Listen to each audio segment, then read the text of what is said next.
hati yang jujur, langkahmu kan lurus. Tak perlu ragu, ikuti kata tulus. Jika ya katakan ya, jangan bimbang. Jika tidak katakan tidak, terangnya benderang. Dalam kejujuran terjalin kepercayaan. Tiada lagi ragu dalam hubungan. Jika ya katakan ya, jangan bimbang. Jika tidak katakan tidak, terangnya benderang. Saya hadir di sini hari ini sebagai Menteri Luar Negeri negara Yahudi di tanah leluhur kami, tanah Israel. Hadirin sekalian, sekitar 4.000 tahun yang lalu, leluhur kami Abraham hidup dan berjalan di Hebron, Beersheba, dan Beit El Kuno.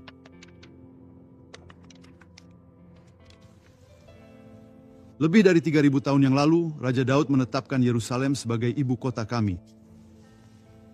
Kehadiran Yahudi di tanah Israel bahkan selama masa pengasingan kami yang panjang tidak pernah terputus, bahkan untuk satu hari pun. Dalam sejarah bangsa dan negara, ini mungkin merupakan kasus paling jelas tentang hak historis yang terbukti dan terdokumentasi dari suatu bangsa atas suatu wilayah.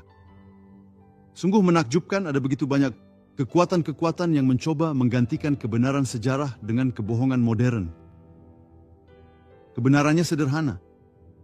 Kami adalah masyarakat pribumi asli yang sah di seluruh wilayah tanah Israel sejak zaman dahulu.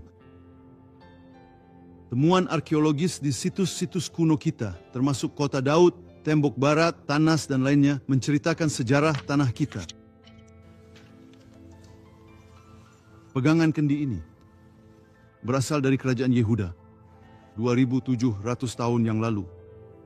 Ada cap Raja Yahudi di atasnya.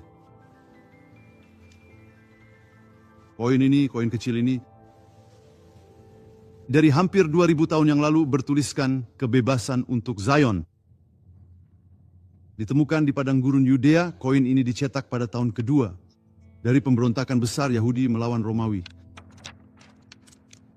Bagaimana mungkin kehadiran Yahudi di tanah air kuno kami melanggar hukum internasional? Itu adalah kontradiksi dalam istilah.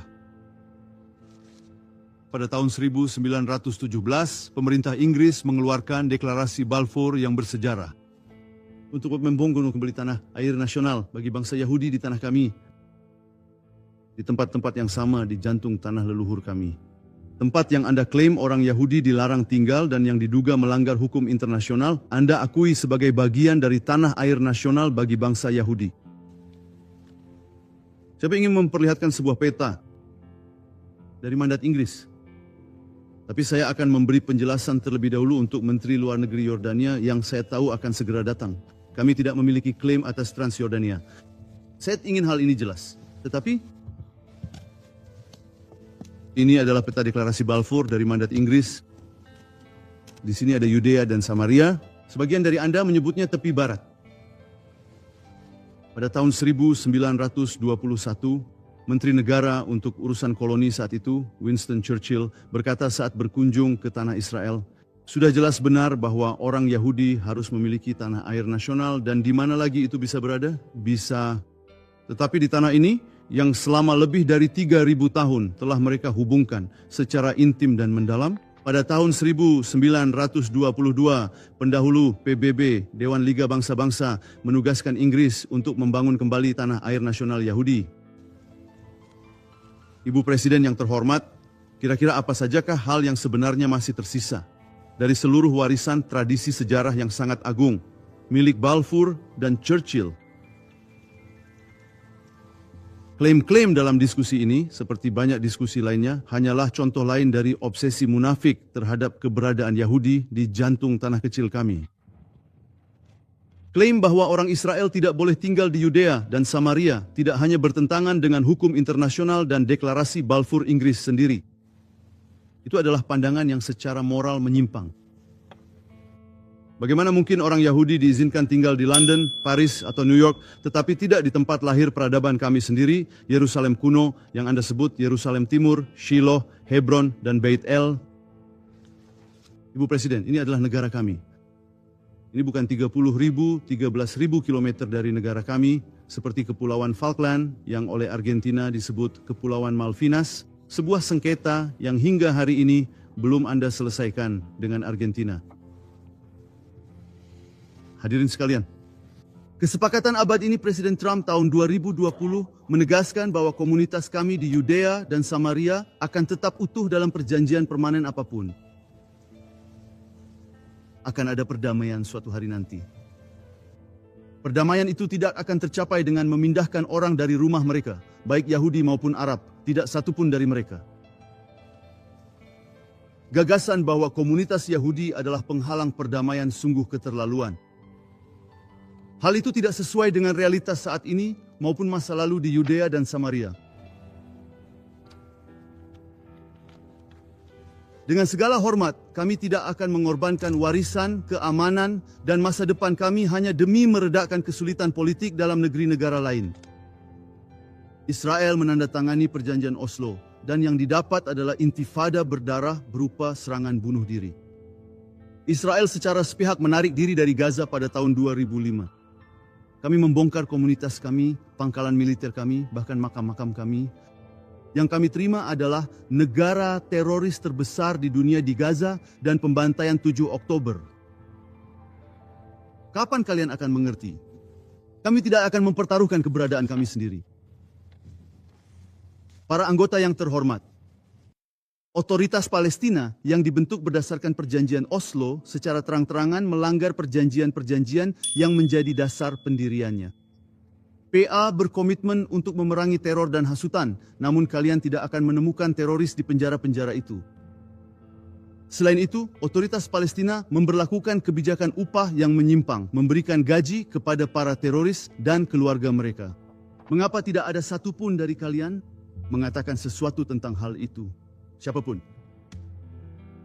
Departemen Luar Negeri Amerika Serikat melaporkan kepada Kongres bahwa PA berkomitmen untuk membayar lebih dari 200 juta dolar dalam bentuk gaji kepada para teroris. Pada tahun 2025 saja jumlahnya jauh lebih besar dibandingkan tahun 2024. Beberapa minggu yang lalu, Abbas memecat Menteri Keuangannya untuk mengalihkan kesalahan kebijakan bayar untuk membunuh kepadanya. Namun Menteri Keuangan yang baru mengakui seminggu yang lalu bahwa kebijakan bayar untuk membunuh akan tetap berlanjut meskipun mereka mengalami kesulitan keuangan. Tapi kalian tidak mengatakan sepatah kata pun tentang hal itu, bukan? Otoritas Palestina terus menghasut kebencian terhadap Yahudi dan Israel di buku pelajaran, sekolah, dan taman kanak-kanak. Lewat topeng dan media. Peta ini sebuah rekaman video dari sekolah dasar Palestina di Hebron menampilkan sebuah gambar tengkorak yang diletakkan tepat di atas kawasan pemukiman komunitas Yahudi. Tengkorak. Apa pesan untuk anak-anak? Inilah nasib yang mereka rencanakan untuk orang Yahudi. Otoritas Palestina sama seperti Hamas mencuci otak generasi penerus agar membenci orang Yahudi. Di bawah otoritas Palestina terjadi penghancuran sistematis terhadap situs-situs suci dan arkeologis. Warga Palestina menggunakan traktor untuk merusak situs Alkitab di Gunung Abel. Anda mungkin sudah mengetahuinya dari Alkitab. Penghancuran secara sistematis. Tidak ada sepatah kata pun tentang hal itu. Tapi inilah sejarah tanah ini. Mereka sedang menghancurkan. Orang-orang Palestina mengalihkan air dan melakukan pelanggaran lingkungan untuk merugikan warga kami. Dan Anda bisa melihatnya di sini. Pembakaran limbah di wilayah Palestina dengan sengaja mencemari udara dan membahayakan kesehatan penduduk di kota-kota Israel terdekat. Badan ini mengklaim sebagai pelindung lingkungan. Di mana suara kalian? Hampir 300 bangunan didirikan setiap bulan hanya pada tahun 2025 oleh warga Palestina di area C. Pembangunan ilegal secara besar-besaran. Ini adalah pelanggaran terang-terangan terhadap perjanjian kami. Namun kalian tidak mengatakan sepatah kata pun tentang hal itu. Kecaman hanya ditujukan untuk pembangunan yang ditujukan bagi komunitas Yahudi. Berapa banyak dari kalian yang mengecam hukuman mati rasis dari otoritas Palestina bagi siapapun yang menjual properti kepada orang Yahudi? Apakah kalian percaya bahwa di tahun 2026 masih ada hukuman mati bagi yang menjual properti kepada orang Yahudi?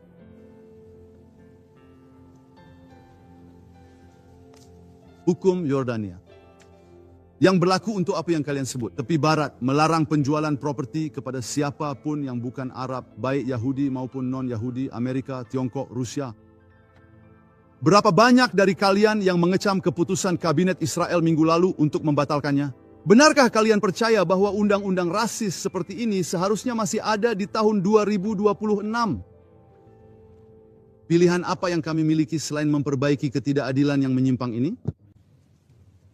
Dengan mewujudkan kesetaraan dan transparansi dalam transaksi properti di Yudea dan Samaria. Apakah ini aneksasi? Keputusan kabinet kami juga melindungi hak milik warga Israel dan Palestina secara setara. Para anggota yang terhormat, komunitas internasional menutup mata terhadap praktik dan pelanggaran yang terus dilakukan oleh PA. Hal ini hanya semakin menjauhkan solusi untuk konflik tersebut. Anda mengarang apa yang disebut negara Palestina, seolah-olah negara seperti itu ada atau pernah ada. Namun kenyataannya, ini sederhana. Tidak pernah ada negara Palestina.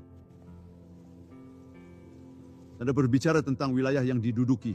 Bagaimana mungkin wilayah itu diambil dari entitas yang tidak pernah ada oleh sebuah bangsa yang selalu ada di sana? Ini mengingatkan saya pada Kaisar Romawi Hadrian.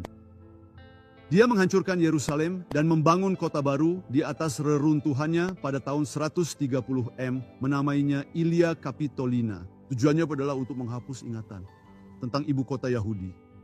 Apakah ada di antara kalian hari ini yang pernah mendengar tentang Ilia Capitolina? Tapi semua orang tahu Yerusalem. Selama lebih dari 3.000 tahun, sejak Raja Daud, Yerusalem telah menjadi ibu kota abadi bangsa Yahudi. Dan akan tetap seperti itu selamanya. Yerusalem Barat adalah Yerusalem. Satu, Yerusalem di bawah kedaulatan Israel. Jika Anda bertanya-tanya dari mana nama Palestina berasal, itu adalah Hadrian yang sama. Dia mengganti nama tanah Israel menjadi Syria Palestina untuk mencoba menghapus hubungan Yahudi dengan tanah kami. Ngomong-ngomong itu tidak berhasil. Fakta lainnya, hanya kedaulatan Israel atas Yerusalem yang menjamin kebebasan beribadah bagi ketiga agama tersebut. Yahudi, Kristen, dan umat Islam. Terdapat lebih dari 2 juta warga Arab di Israel. Mereka menikmati hak yang sama. Mereka terwakili di parlemen kita dan di Mahkamah Agung kita. Tentu saja mereka menikmati kebebasan beribadah. Umat Muslim di seluruh dunia mulai merayakan Ramadan. Saya mengucapkan selamat Ramadan Karim kepada mereka. Kami akan terus menjamin kebebasan beribadah, termasuk di Bukit Bait Suci. Namun selama pemerintahan Ottoman dan masa mandat Inggris, orang Yahudi dilarang memasuki makam para leluhur di kota kuno kami, Hebron. Nenek moyang kami hanya diperbolehkan berdoa di anak tangga ke-7 di tangga luar. Di Yaman saat ini, umat Kristen dilarang menjalankan keyakinan mereka secara terbuka. Rezim Iran menganggap gereja rumah sebagai ancaman terhadap keamanan nasional. Tidak sepatah kata pun tentang negara-negara ini. Israel adalah satu-satunya kekuatan yang berdiri melawan kekuatan besar barbarisme, teror, dan ekstremisme. Anggota yang terhormat, besok saya akan mendapat kehormatan mewakili Israel di KTT Perdamaian Dewan Presiden Trump di Washington DC. Kami mendukung rencana Presiden Trump untuk Gaza. Inti utama dari rencana tersebut adalah proses perlucutan senjata kelompok Hamas, demilitarisasi menyeluruh di wilayah jalur Gaza, serta upaya deradikalisasi bagi seluruh lapisan masyarakat Palestina yang ada di sana. Inilah sebabnya mengapa ini adalah rencana komprehensif pertama yang menangani akar permasalahan. Hamas sepenuhnya bertanggung jawab atas situasi kemanusiaan yang telah Anda semua gambarkan, atas penderitaan baik warga Israel maupun Palestina. Namun anggota dewan ini terus-menerus menyerang Israel secara obsesif tanpa ada kaitan dengan kenyataan. Bahkan ketika seperti yang dikatakan Duta Besar Amerika, lebih dari 4.200 truk per minggu masuk ke Gaza. Pernyataan harus terhubung dengan kenyataan dan faktor-faktor yang membentuknya. Saya tertinggi Anda semua dengan jujur bertanya pada diri sendiri, mana yang lebih berdampak? Pertemuan PBB ini atau KTT besok? Apakah Anda pernah bertanya pada diri sendiri mengapa semua orang fokus pada KTT di DC besok dan bukan pada pertemuan ini? Sudah saatnya untuk berbicara jujur. Rakyat Palestina berada di garis depan perang Islam radikal untuk melenyapkan Israel. Hal itu tidak pernah berubah. Dan jangan salah, Barat adalah target berikutnya. Sudah saatnya untuk menghentikan pendekatan yang sepihak dan tidak seimbang. Saya menyerukan kepada PBB untuk segera sadar sebelum kehilangan sisa-sisa pentingnya, pengaruhnya, dan statusnya. Terima kasih. Hati yang jujur, langkahmu kan lurus. Tak perlu ragu, ikuti kata tulus. Jika ya katakan ya, jangan bimbang. Jika tidak katakan tidak, terangnya benderang. Dalam kejujuran terjalin kepercayaan. Tiada lagi ragu dalam hubungan. Jika ya katakan ya, jangan bimbang. Jika tidak katakan tidak, terangnya benderang. Hati yang jujur, langkahmu kan lurus. Tak perlu ragu, ikuti kata tulus. Jika ya katakan ya, jangan bimbang. Jika tidak katakan tidak, terangnya benderang. Dalam kejujuran terjalin kepercayaan. Tiada lagi ragu dalam hubungan. Jika ya katakan ya, jangan